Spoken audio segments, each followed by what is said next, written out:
Hari ini kita akan mendengar sebuah renungan dari Pastor Debbie Bashir.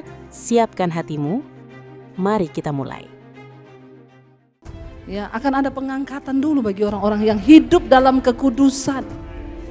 Ayo kita berjuang, hidup dalam kekudusan, tinggalkan dosa, cari perkenanan Tuhan.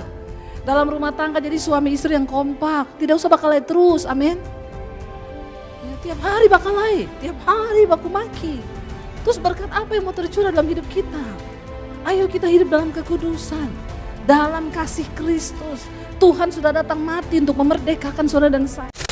Pernah gak sih kalian merasa hidup kalian tuh kayak jalan di tempat? Udah rajin ibadah, udah sering berdoa, bahkan ngakunya udah jadi orang beriman atau orang baik. Tapi kok rasanya di dalam hati masih sering cemas, gampang emosi, atau malah merasa terikat sama kebiasaan-kebiasaan buruk yang susah banget dihilangin. Nah, bertepatan dengan momen kemerdekaan, seringkali kita cuma fokus sama arti merdeka secara fisik atau berbangsa. Tapi pernah nggak kita jujur bertanya sama diri sendiri, apakah secara mental, jiwa, dan spiritual, saya ini benar-benar udah merdeka? Atau jangan-jangan kita ini cuma pura-pura merdeka, padahal sejatinya masih menjadi budak dari emosi kita sendiri, kekhawatiran masa depan, atau bahkan dosa yang kita tutup-tutupi. Di video kali ini, aku ingin mengajak kalian membahas sebuah pesan khotbah yang sangat menarik dan menempel di hati dari F. Debbie Bashir yang dibawakan di GBI Gilgal Manado dengan topik kemerdekaan sejati. Tujuan dari video ini simple tapi mendalam. Aku ingin kita sama-sama membedah apa sih makna kemerdekaan sejati dalam hidup sehari-hari, gimana cara lepas dari jeratan kebiasaan buruk, dan bagaimana pesan ini bisa mengubah cara pandang kita dalam menjalani hidup, berelasi dengan pasangan, serta menghadapi masalah. Yuk kita bahas bareng-bareng.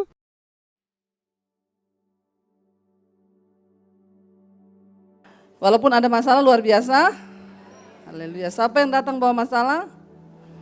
Nggak ada ya? Kalau gitu nggak usah khotbah, pulang saja.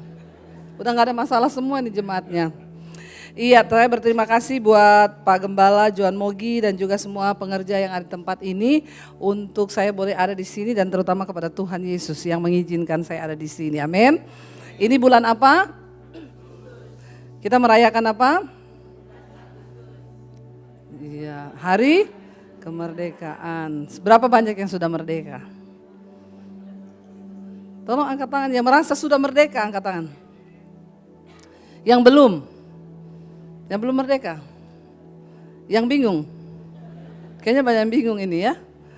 Iya, saudara, kita ini sering merasa bahwa kita Kristen, sudah merdeka. Tapi kita pengen belajar dari firman Tuhan tentang apa sih merdeka yang sesungguhnya itu. Ya, supaya kita ini jangan jadi orang Kristen, Alkitab bilang hidup kita ini kan cuma 70 tahun. Kalau nyampe ya. Tapi puji Tuhan kalau ada yang sudah lebih. Mana yang sudah 70 tahun boleh angkat tangan? Ada loh di belakang. Luar biasa ya, tapi masih muda-muda ya. Oma-oma ya 70 tahun. Ada yang opa-opa? Opa-opa jarang bisa sampai 70 sih. Banyak oma-oma. Loh bener, ini buktinya yang opa-opa 70 angkat tangan. Satu tuh opa, puji Tuhan, opa tembus 70 ya. Ya, banyak oma-oma. Memang laki-laki itu ya, laki-laki dan perempuan itu beda, saudara. Laki-laki itu ya, dia itu banyak pikiran. Dan karena kan makanya dibilang laki-laki itu suka pakai logika, perempuan pakai. Nah, itu bedanya di situ. Laki-laki itu semua dia pikir. Anaknya masih kuliah 10 tahun dia sudah pikir sekarang. Iya enggak bapak-bapak? Bapak-bapak di sini bilang iya enggak? Ya, kecuali memang bapak-bapak enggak mikir. Beda pikirannya laki-laki itu beda. Ya, anak masih 10 tahun kuliah dia sudah pikir. Ya, apalagi masalah rumah tangga juga banyak yang dipikir. Makanya paling banyak kena stroke itu bapak-bapak daripada perempuan. Ini survei loh. Bukan saya bilang ini Pak Pendeta. Benar ini survei. Ya, kenapa saudara? Karena laki-laki pakai otak. Padahal ukuran otak laki-laki sama perempuan itu lebih kecil laki-laki. Tapi semua dia pikir, memorinya kecil, tapi semua dipikir. Nah ini ada Pak Dokter sama Ibu Dokter nih. Oh iya ini tim saya dari Jakarta, boleh bangkit berdiri. Ini tim saya dari Jakarta saudara. Ya. Ini tim saya dari Manado ini, Pak Dokter sama Ibu Dokter nih ya, yang baju putih. Ini saya berbicara ini ada Pak Dokter di sini ya. Benar toh, tapi saya baca ini penelitian loh. Ya, bahwa ukuran otak laki-laki sama perempuan tuh lebih besar perempuan. Laki-laki lebih kecil tapi memorinya penuh. Karena laki-laki semua dipikir dengan logika. Ya, ukurannya kecil, semua ditaruh, jebol enggak? Jebol, kena stroke banyak bapak-bapak. Beda sama perempuan, otaknya itu besar. Tapi tidak ada isinya. Maaf ya, saya juga perempuan nih. Bukan begitu maksudnya. Maksudnya perempuan itu dia pakai perasaan. Dia ada masalah menangis, betul enggak ibu-ibu? Nah, betul tuh. Tidak mungkin kan laki-laki menangis toh? Nanti dibilang bencong. Ya, masa laki-laki nangis? Padahal enggak apa-apa, laki-laki mau menangis saja. Cuma jangan dilihat orang. Ya karena kan itu emosi juga kan. Laki-laki itu pantang nangis, perempuan itu ada masalah dia menangis. Masalahnya belum selesai, dia cuma nangis. Jadi gak sempat dipikir. Kalau kepikiran lagi, menangis lagi dia. Bahkan ibu-ibu itu kalau ada masalah, tahu gak, dia cuma WA temennya. Say, dibalas sama temennya, iya Say. Aku ini ada masalah Say. Apa Say? Gini loh Say, iya Cin. Dia ketik panjang banget itu WA-nya. Itu kau tahu nggak, suamiku gini-gini, anakku gini-gini, panjang. Temannya itu juga udah malas baca. Karena dia tiap hari WA. Temannya bilang, iya amin doa saja. Padahal temannya nggak baca. Cuma dibilang amin doa saja. Dia udah plong. Dia bilang, makasih ya Say, iya Cin. Udah selesai. Dia sudah melampiaskan waktu dia cerita itu. Tahu nggak, ini suamiku begini. Kita pelaki itu memang laki-laki kurang ngajar, begini. Sudah dibalas temannya, doakan. Dia sudah gini, amin. Udah belum? Tidak ada kan bapak-bapak ada masalah, Say.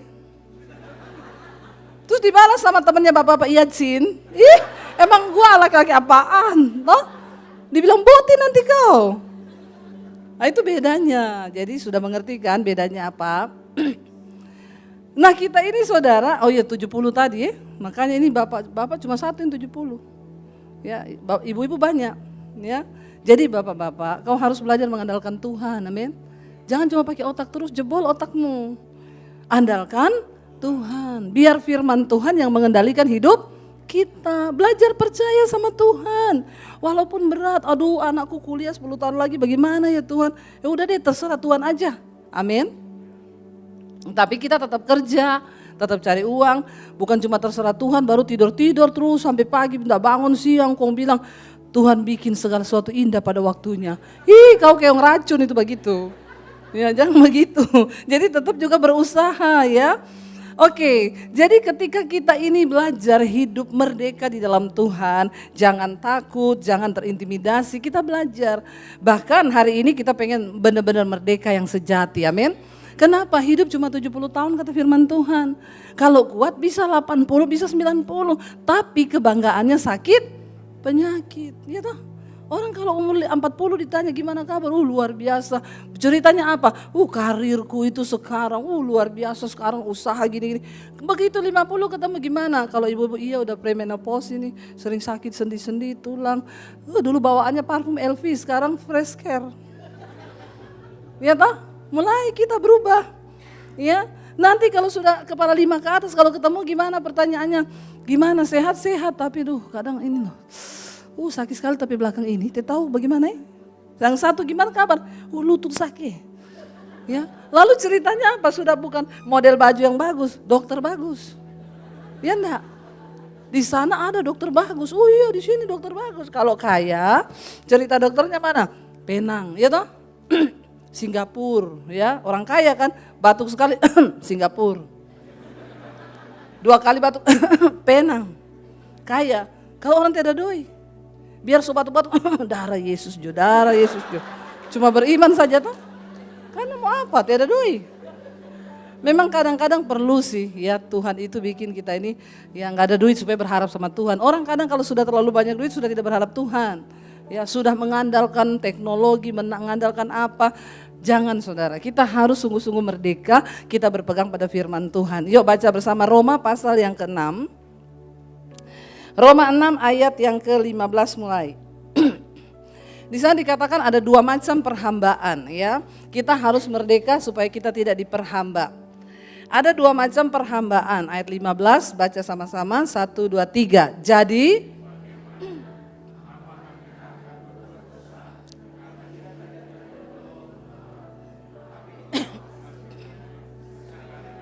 ini yang sering kali diperdebatkan orang Kristen. Bahkan ada yang bilang begini, jangan dengar itu Debbie Basir, pendeta hukum Taurat. Suka ngomong Tuhan itu murka, Tuhan itu menghukum Tuhan. Padahal kita ini sudah dibawa kasih karunia. Ada nggak yang berpikir begitu? Ya, karena kita kasih karunia Tuhan sudah tidak hukum. Masa apa-apa Tuhan hukum, apa-apa Tuhan murka? Saudara percaya nggak kalau Tuhan itu menghukum? Ya, angkat tangan kalau percaya, jangan tidak ada pilihan. Harus memilih ya. Yang bilang Tuhan tidak menghukum, pulang saja kau. Kalau ada yang bilang Tuhan tidak menghukum, pulang saja. Tidak usah kau percaya Tuhan. Ya, Tuhan itu menghukum. Dia maha kasih tapi dia menghukum. Seperti bapak yang sayang kepada anaknya. Bapak-bapak kalau anakmu salah kau hukum enggak? Atau anak salah, biar Juna pintar sekali kau ya. Anak banting barang, pintar, banting saja nak. Ada orang tua begitu? Cuma orang tua gila yang begitu. Kita ini di Manado, jadi biar coba aku bicara begini Joy. Kan sebab aku tahu juga toh. Tesa pura-pura kau pencitraan lagi orang Manado ini. Kita setahu ngana pemulut itu rica-rica. Aduh ampuni Tuhan. Iya kan, mana ada orang tua anak salah dikasih biar saja, enggak mungkin. Nah Tuhan itu Tuhan menghukum, tapi banyak orang bilang itu Debbie Basir kalau khotbahnya selalu hukum Taurat. Bilang Tuhan menghukum, Tuhan menghukum. Padahal kita ini sudah dibawa kasih. Jangan kau tersesat. Hukum kasih karunia itu lebih berat daripada hukum Taurat. Yesus bilang begini. Kalau kamu berkata, hukum Taurat berkata, jangan bersinah. Kalau di hukum Taurat kamu sudah bersinah itu baru dibilang bersinah. Tapi Yesus bilang, hukum kasih karunia bilang apa? Kamu melihat wanita, baru lihat. Terus kamu menginginkannya di hatimu, kamu sudah. Jadi lebih berat mana? Hah? Jangan kau putar-putar, sukanya kau putar-putar. Kasih karunia itu bukan kita ini seenak-enaknya, sudah Yesus mati di kayu salib, jadi aku sudah terima kasih karunia, aku berdosa, terserah aku. Siapa bilang? Yesus bilang, hukum Taurat berkata jangan membunuh. Kalau di hukum Taurat kau bunuh orang, kau tembak orang, kau tikam orang, kau sudah membunuh, itu baru berdosa. Tapi Yesus bilang, hukum kasih karunia berkata, apabila ada di antara samamu yang membenci saudaramu sesama manusia, engkau adalah pembunuh manusia. Jadi berat nggak kasih karunia itu? Berat. Bapak-bapak kau belum selingkuh ini. Deng itu Birman tetangga belum? Ya, janda Birman. Ada Birman janda? Bebas ya? Kau belum selingkuh belum? Kau baru lihat ini janda ini. Terus kau ingin di hatimu. Boleh juga ini janda. Baru begitu ini bapak-bapak. Boleh juga janda. Kan orang Manado suka begitu, yang di sana, di sini tidak. Tidak mengaku. Ya, baru kau lihat dalam hatimu, boleh juga janda. Alkitab bilang kau sudah bersinah. Karena apabila ada seorang laki-laki menginginkan wanita, Yesus bilang, jadi hukum Taurat sama hukum kasih karunia lebih berat hukum kasih karunia. Jangan bilang Tuhan sudah merdekakan kita, Tuhan sudah mati, makanya kita hidup dalam kasih karunia, sudah tidak berdosa. Hukumnya lebih berat. Ya, di sini dikatakan, jadi bagaimana? Apakah kita ini akan berbuat dosa karena kita tidak lagi berada di bawah hukum Taurat, tetapi di bawah kasih karunia sekali-kali? No, tidak bisa. Ayat 16 baca, apakah kamu bahwa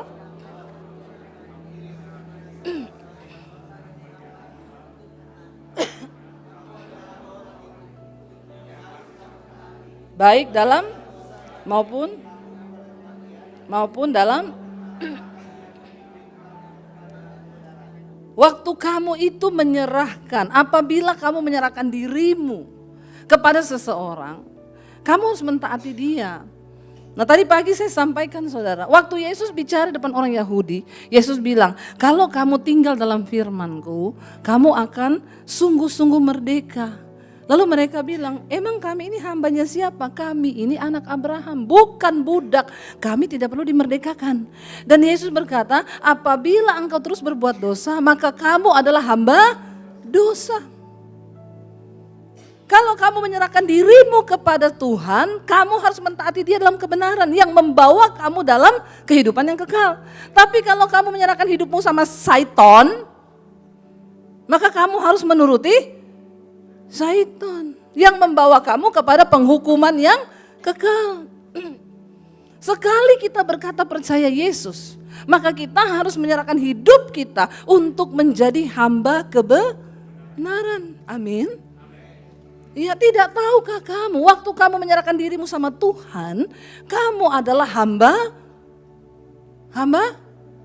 Tuhan. Siapa hamba Tuhan? Bukan pendeta. Sebutan hamba Tuhan bagi semua orang percaya yang taat kepada Tuhan. Apakah semua pendeta hamba Tuhan? Belum tentu. Ada pendeta selingkuh. Di Manado ada nggak pendeta selingkuh? Banyak. Bertobat ya. Ada pendeta selingkuh, ada. Iya.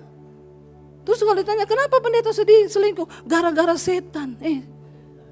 Setan bilang, yang enak kau, yang salah aku. Kasihan setan ini sampai kena mental loh sama kita ini.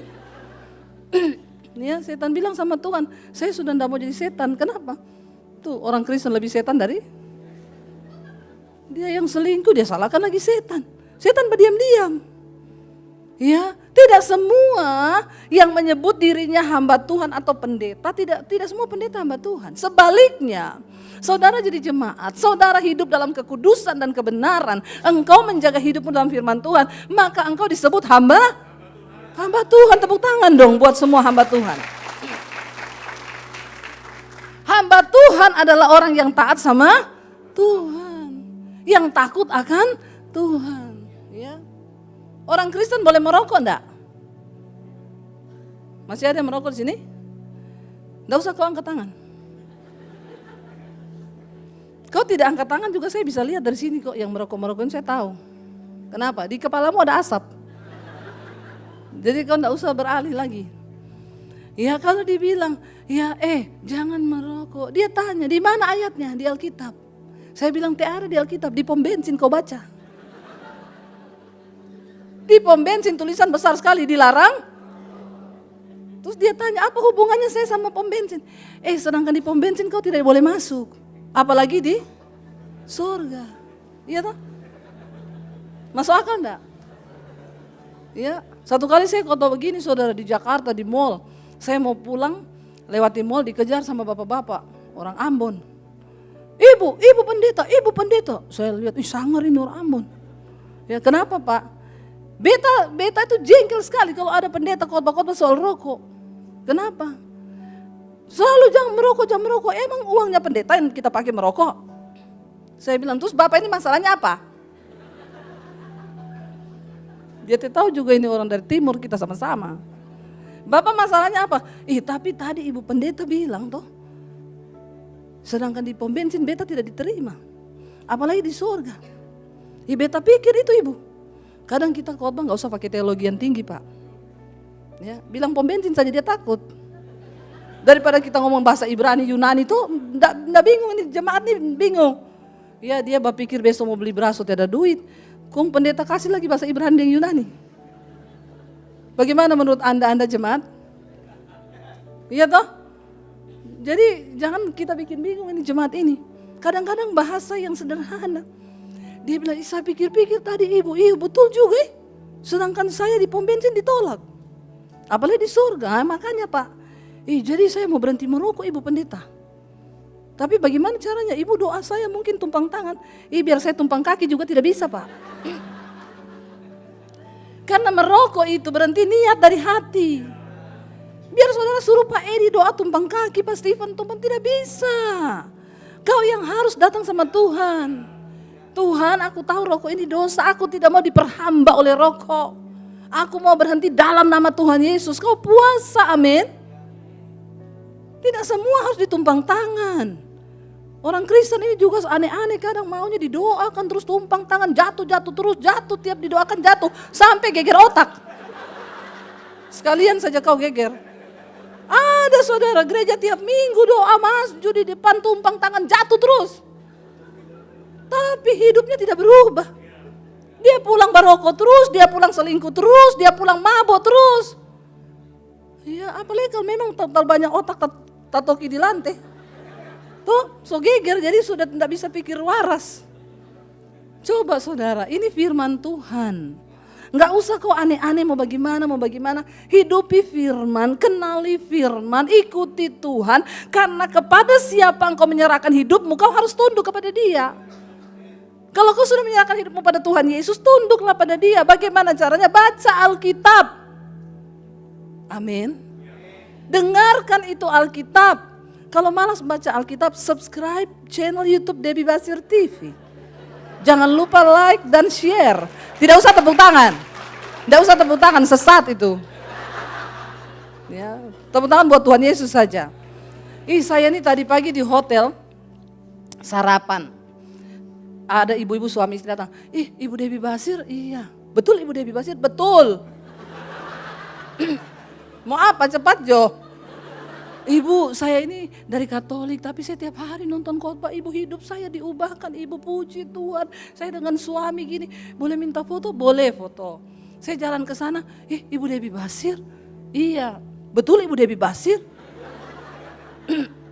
Iya betul, saya ini Ibu. Betulkah? Kenapa?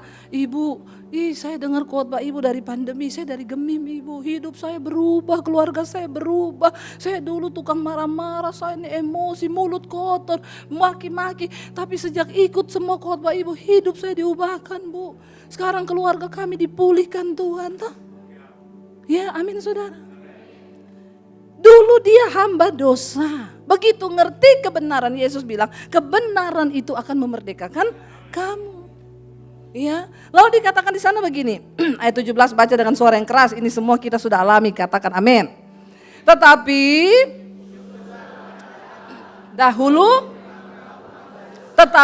sekarang kamu telah ayat 18, kamu telah dimerdekakan dari dan menjadi, katakan, bilang kanan kirimu, hamba kebenaran. Ya, kamu hamba kebenaran. Syukur kepada Allah. Dulu memang kita ini hamba dosa. Semua kita, termasuk saya. Apalagi saya ini dosa apa yang saya belum rasa, semua sudah. Makanya kalau ada orang baru mau nakal, sekarang saya bilang telat kau nakal sayang. Sekarang sudah waktunya bertobat, bukan waktunya nakal, amin. Anak-anak muda yang baru mau coba-coba dugem di sini, kasihan kau. Telat kau, itu tidak akan menghasilkan apa-apa, tinggalkan semua dosa itu. Ya, itu tidak akan membawa apa-apa. Karena kebahagiaan kita ketika menyerahkan hidup kepada Tuhan dan hidup kita berubah. Amin. Ya, syukur kepada Allah. Memang dahulu kita semua ini hamba dosa, tapi sekarang dengan apa? Segenap hati. Dengan segenap hati kita ini dikatakan mentaati pengajaran yang telah diteruskan kepadamu, yaitu firman kebenaran. Dengan segenap hati, makanya saya bilang tidak ada orang bisa ubah kau. Tidak ada pendeta hebat yang bisa ubah kau. Ya, tidak ada siapapun kecuali dirimu sendiri dengan Tuhan. Gak ada orang bisa rubah. Ya, maka ibu-ibu kalau kau ingin suamimu berubah, kau dulu berubah, amin.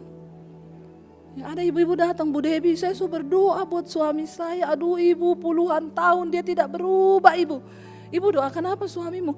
Tiap hari saya doakan Tuhan ubah dia. Nah makanya suamimu tidak berubah. Ibu salah doa. Terus doanya gimana? Tuhan ubah aku. Amin ibu-ibu. Ubah aku ini Tuhan. Karena kau terus bilang suamimu berubah, kau berubah, kau berubah kau. Suaminya bilang, emangnya saya ini Spiderman? Mau berubah apa lagi? Ya, terus saya bilang, ibu harus berubah. Lalu dia bilang sama saya, suami saya itu yang harus berubah, ibu tidak tahu suami saya. Bla bla bla bla bla bla bla bla bla bla bla. Saya bilang, ibu, saya cuma dengar ibu 10 menit. Saya mau tampar ibu loh sekarang. Kita mau tampeleng anak ya. Kita mau tampeleng anak pemulu ini memang. Ini saya baru 10 menit ketemu ibu. Kita rasa-rasa mau tampeleng ibu pemulu ini. Apalagi suamimu yang sudah hidup dengan kau 20 tahun. Astagfirullah subhanallah. Ya enggak bapak-bapak? Ini keluhan bapak-bapak saya sampaikan. Ya, iya enggak bapak-bapak? Bapak-bapak takut bilang iya juga. Karena mai tua so injak kaki ini. Kalau mai tua so injak kaki bagaimana? Ayo kita sama-sama berubah. Dengan segenap waktu kita berubah maka suami, amin. Karena kalau kau tidak berubah sakit jiwa saudara. Banyak orang Kristen sakit jiwa sekarang ini. Sakit jiwa itu bukan lari-lari di jalan, itu gila. Dalam jiwa manusia itu kan ada pikiran, perasaan, kehendak. Waktu kau marah-marah tiap hari, sakit jiwa kau itu. Tapi masih stadium awal. Amin ibu-ibu. Tiap hari kau khawatir, sedang sakit jiwa kau.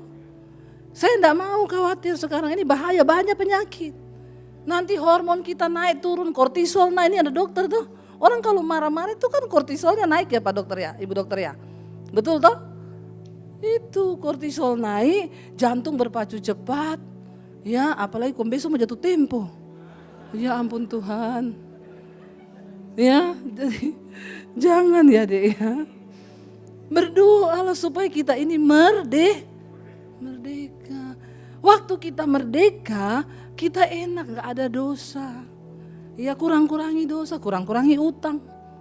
Ya, karena orang tuh kalau banyak dosa nanti utang-utang. Ya, makanya tadi family time bagus, 1 menit saja. Jangan 2 menit, kalau 2 menit semua baku tukar nomor HP lagi.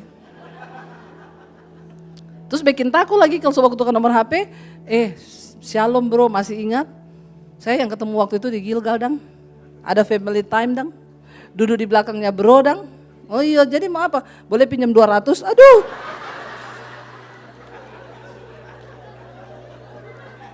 Ya Allah.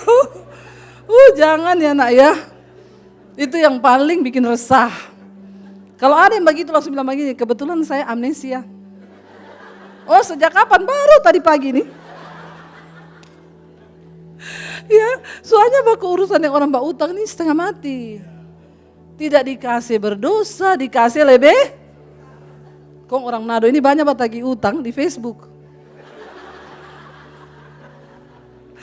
Bertobat memang kamu ini leh.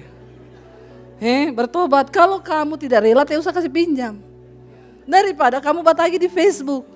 Saya sering baca ini orang-orang Manado batagi di Facebook ini. Kalau sama Natal dia bikin status begini. Tahun berganti tahun. Natal sudah datang lagi. Mari yang sana utang belum bayar.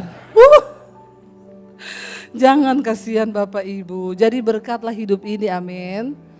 Kalau orang mau pinjam 200, kau tidak rela, kasih saja 50 tapi tidak usah tagih. Begitu dia bicara. Jangan juga kau terlalu pelit, sekikir. Ya, sekikir sekali biar cuma diminta 50.000 tidak kasih juga, harus berbagi. Tapi ya menurut takaran iman supaya tidak berdosa. Saling tolong, saling bantu, merdeka. Kenapa ini waktu tinggal 3 menit? Cepat sekali khotbah di sini, so habis waktu ya. Itu jam rusak itu. Ya, rasanya baru saja mulai sudah selesai. Tapi ya sudahlah Bapak Ibu, kita percaya ya bahwa ayo di hari kemerdekaan ini dikatakan kamu telah dimerdekakan dari dosa dan menjadi hamba kebenaran. Sebentar lagi kita ini sudah ada di akhir zaman. Ya, kenapa saya bilang akhir zaman? Ya sudah terlihat tanda-tanda. Ya. Banyak tanda sudah digenapi. Di Swedia sekarang udah ribuan orang pakai chip. Ya, ini penggenapan semua firman Tuhan akan terjadi. nanti satu saat nggak bisa beli, nggak bisa jual. Ya, lalu kita pikir, oh pakai chip itu nanti harus begini. Enggak. Ini siapa yang suruh kau maju? Belum dipanggil. Dia mau mengintimidasi kita. Terus atau berhenti? Ya, jemaat, suara rakyat. Ya, jadi Bapak Ibu, sampai di mana tadi tuh? Sabar dulu, berdiri situ dulu. 5 menit boleh lewat 5 menit. Ya. Jadi saudara, ya kita ini sekarang sudah melihat tanda zaman. Alkitab berkata di akhir zaman apa? Bangsa bangkit melawan bangsa. Ada pertikaian, ada peperangan. Ya, bahkan chip sekarang sudah di negara-negara. Ya, Indonesia sedang terus loh ini diusahakan. Ya, sampai nanti satu saat ya kita nanti dipanggilnya apa? Ganti KTP elektronik. Lalu saudara harus pasang.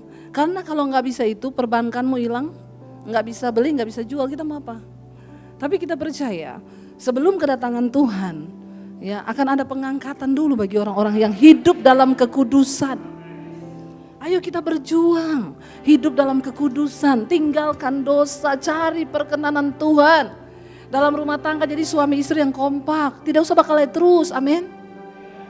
Ya, tiap hari bakalai, tiap hari baku maki. Terus berkat apa yang mau tercurah dalam hidup kita? Ayo kita hidup dalam kekudusan, dalam kasih Kristus. Tuhan sudah datang mati untuk memerdekakan saudara dan saya. Jangan sia-siakan pengorbanan itu, amin. Pesan utama yang dibawakan dalam khotbah tersebut berpusat pada pemahaman bahwa banyak orang merasa dirinya sudah bebas atau merdeka hanya karena mereka hidup di era kasih karunia. Namun, ada satu kekeliruan berpikir yang sering terjadi. Menganggap kasih karunia sebagai tiket gratis untuk bisa hidup seenaknya sendiri. Dalam penyampaiannya yang dibawakan dengan gaya sangat segar, humoris namun menohok, dijelaskan bahwa hukum kasih karunia itu sebenarnya jauh lebih mendalam dan menuntut kesadaran hati ketimbang sekedar hukum tertulis. Kalau hukum lahiriah hanya melihat tindakan fisik yang kelihatan di luar, seperti jangan membunuh atau jangan berbuat jahat secara fisik, hukum kasih karunia justru menyentuh hingga ke batas pikiran dan niat hati yang paling dalam. Ketika seseorang menyimpan kebencian, kepahitan atau niat buruk dalam hatinya, pada dasarnya jiwa orang tersebut belum merdeka dan sedang terseret ke dalam perhambaan. Khotbah ini juga menyoroti realitas kehidupan manusia yang seringkali diperhamba oleh berbagai hal tanpa disadari. Ada orang yang diperhamba oleh kekhawatiran berlebih tentang masa depan, ada yang terikat oleh kebiasaan buruk yang merusak tubuh dan mental, dan ada pula yang jiwanya sakit karena membiarkan emosi meluap-luap setiap hari. Satu poin menarik yang disampaikan dengan ilustrasi unik adalah perbedaan cara pria dan wanita dalam mengolah stres dan logika. Pria cenderung menanggung semua beban dengan logika hingga kepalanya penuh dan rentan mengalami stres berat, sementara wanita seringkali mengekspresikannya secara emosional. Namun, ujung-ujungnya, jika kedua belah pihak tidak berpegang pada kebenaran dan tidak mau mengandalkan Tuhan, mereka sama-sama akan terjebak dalam lingkaran stres, ketakutan, dan konflik yang tiada habis. Kemerdekaan sejati bukanlah ketika kita bebas melakukan apa saja yang kita mau, melainkan ketika kita memiliki kemerdekaan dan kekuatan untuk memilih apa yang benar. Saat seseorang menyerahkan dirinya pada kebenaran, dia bukan lagi hamba dari kebiasaan buruk atau emosinya, melainkan menjadi hamba kebenaran yang hidupnya membawa dampak positif bagi lingkungan sekitar. Jujur saja, saat menyimak pesan ini, saya merasa seperti disiram air dingin sekaligus disadarkan. Gaya penyampaian khotbah yang tidak sok suci dan penuh humor realistis membuat pesan yang berat ini jadi sangat mudah dicerna. Pendapat pribadi saya, poin paling kuat dari khotbah ini adalah keberanian untuk membongkar hipokrasi atau pura-puraan yang sering terjadi. Kita seringkali menyalahkan situasi, menyalahkan orang lain atau bahkan menyalahkan hal-hal gaib atas kegagalan dan ketidakbahagiaan hidup. Padahal, kalau mau jujur, sebagian besar masalah hidup itu muncul dari pilihan kita sendiri yang enggan berubah dan enggan belajar menguasai diri. Opini saya, konsep kemerdekaan sejati yang disampaikan di sini sangat universal. Merdeka itu bukan soal tidak punya masalah lagi, tapi tentang bagaimana respon kita saat masalah itu datang. Apakah kita akan membiarkan masalah itu membuat kita jadi orang yang pahit, pemarah, dan suka menyalahkan keadaan? Atau kita memilih untuk tetap tenang, menjaga hati dan meresponsnya dengan kepala dingin serta hati yang bersih? Disinilah letak perbedaan antara orang yang benar-benar merdeka dengan orang yang masih terjajah oleh egonya sendiri. Sekarang, mari kita bicara tentang hal yang paling penting. Bagaimana caranya menerapkan pesan tentang kemerdekaan sejati ini ke dalam realitas hidup kita sehari-hari? Karena sejatinya, teori atau khotbah sehebat apapun tidak akan ada artinya kalau cuma berhenti di telinga, tanpa ada tindakan nyata. Pertama, belajar menguasai diri dan menghentikan kebiasaan menyalahkan orang lain. Langkah pertama untuk hidup merdeka adalah berani mengambil tanggung jawab atas hidup sendiri. Kalau selama ini kita gampang marah, gampang tersinggung, atau sering melontarkan kata-kata kasar, stop beralasan, ya memang sifat saya dari dulu begini. Kemerdekaan sejati dimulai ketika kita berkata, saya mau berubah, dan saya bertanggung jawab atas emosi saya sendiri. Jangan lagi menyalahkan pasangan, orang tua, atau lingkungan atas kebiasaan buruk yang masih kita pelihara. Kedua, mengubah pola komunikasi dalam rumah tangga dan hubungan. Penerapan nyata berikutnya sangat terasa di area hubungan, terutama bagi yang sudah berkeluarga atau memiliki pasangan. Seringkali konflik terjadi bukan karena masalah besar, tapi karena ego masing-masing yang enggan mengalah.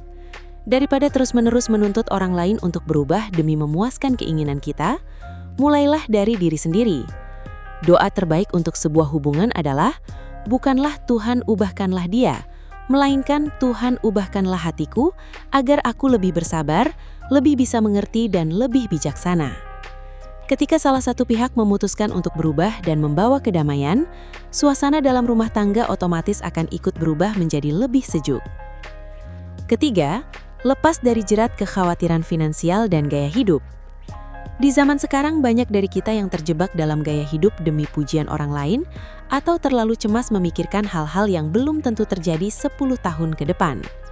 Penerapan praktisnya adalah, belajarlah untuk hidup bersahaja, ukur kemampuan finansial dengan jujur, dan kurangi kebiasaan berutang hanya untuk memenuhi gengsi atau konsumerisme. Orang yang hidupnya dipenuhi utang dan gengsi tidak akan pernah tenang, karena pikirannya terus-menerus ditarik oleh rasa takut. Hiduplah secukupnya, kerja keras dengan jujur, dan serahkan hasil akhirnya kepada Tuhan. Keempat, melatih hati untuk mudah mengampuni. Menyimpan dendam dan kepahitan itu ibarat kita meminum racun tapi berharap orang lain yang mati. Orang yang tidak mau mengampuni sebenarnya sedang memenjarakan dirinya sendiri dalam masa lalu.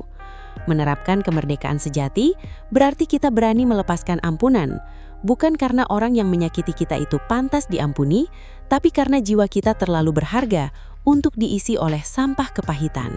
Sebagai kesimpulan dari seluruh pemaparan ini, ada sebuah perenungan mendalam yang saya dapatkan secara pribadi. Saya menyadari bahwa kemerdekaan sejati bukanlah sebuah status yang didapat sekali lalu selesai begitu saja, melainkan sebuah keputusan yang harus kita buat setiap hari. Setiap pagi ketika kita bangun tidur, kita selalu dihadapkan pada pilihan.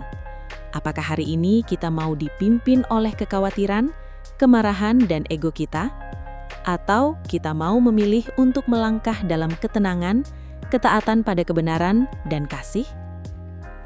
Pelajaran paling berharga yang saya petik adalah bahwa perubahan hidup yang berdampak tidak pernah datang dari luar ke dalam melalui paksaan, melainkan dari dalam keluar melalui kerendahan hati. Kita tidak bisa mengubah orang lain, kita tidak bisa mengontrol jalan pikiran orang lain, dan kita juga tidak selalu bisa mengontrol situasi di sekitar kita. Satu-satunya hal yang bisa kita kontrol penuh adalah respon dan isi hati kita sendiri.